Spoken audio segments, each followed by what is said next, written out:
Our next comedian is a very funny man. I'd love to perform with him. He's a regular here at the Woolen Mill Comedy Club. Ladies and gentlemen, big round of applause for Kevin McTaggart! Give it up!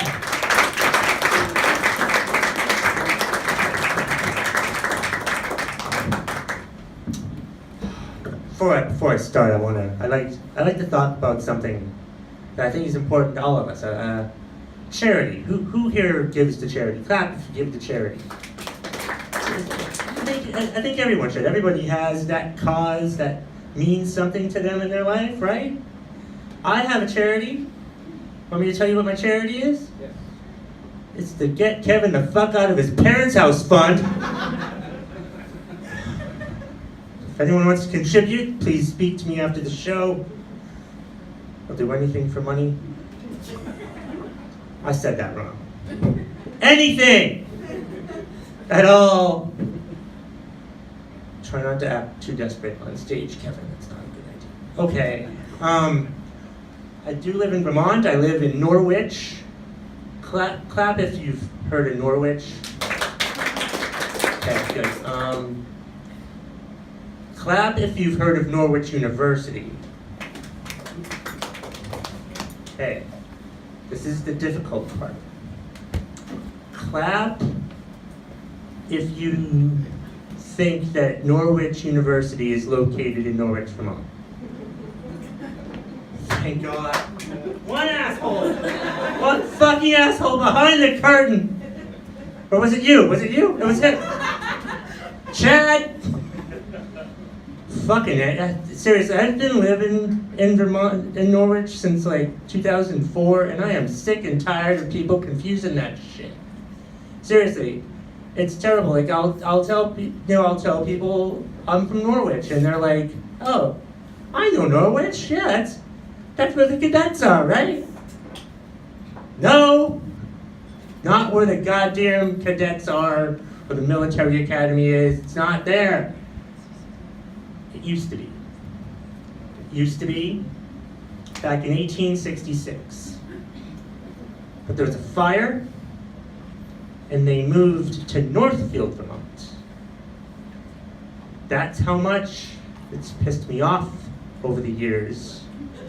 I researched it. Also, there is a plaque. If you go into Norwich, there's a big plaque that explains that whole thing too. You can use either the plaque or Wikipedia. I used Wikipedia at first, and then I'm like, oh shit, there's a plaque there. It's good.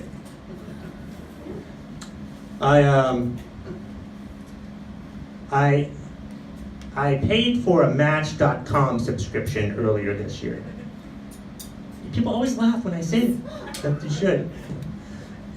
And I let it run out. I did not do the auto renew option. Who here, clap if you hate the auto renew option. I fucking hate the auto. I always forget. I did not forget this time though. I'm so proud of myself.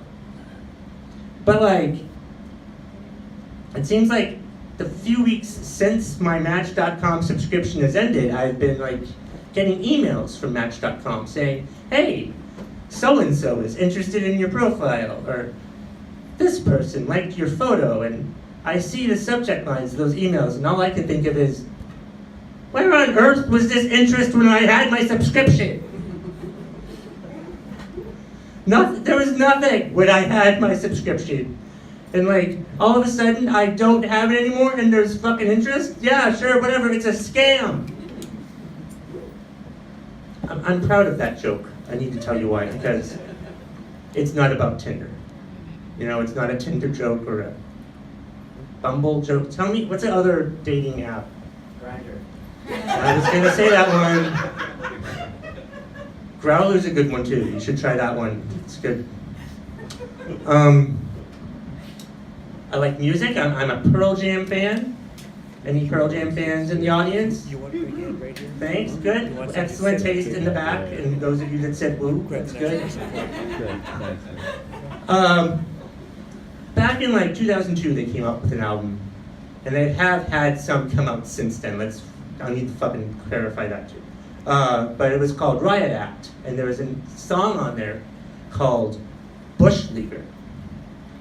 And it's a song about then President George W. Bush and how shitty he was. I listen to that song now, and all I can think of is, oh, the good old days. The good old days when all we had to worry about what he did was the stupid shit that came out of his mouth. Like, he just sounded like a retard, basically. That's all we had to worry about with him. Like, I heard his press conferences, and he didn't know how to talk. It was wonderful. And then of course there was that whole thing about like how we went to war with Iraq, but there were no weapons of mass destruction. That was the thing too. But I mean, it wasn't like every fucking day. Thank God George W. Bush didn't have Twitter, right? Dear God. I mean, I guess I would. Yeah, it just boggles my mind that like. I mean, he was my most hated president. And I thought, I'm sorry if there are some George W. Bush fans in here. Dude.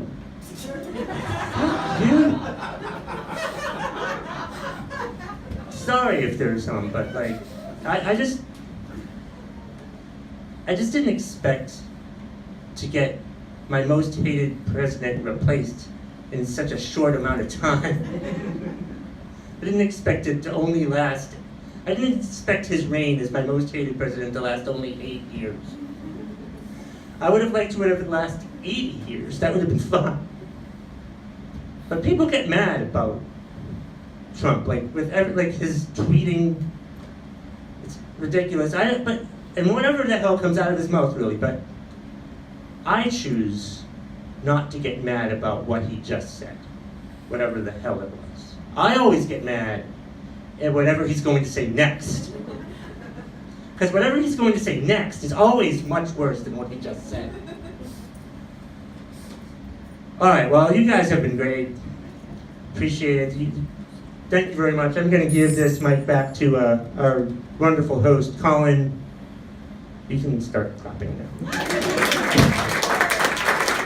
Very responsive. They're a very responsive crowd. Kevin McTaggart, everybody.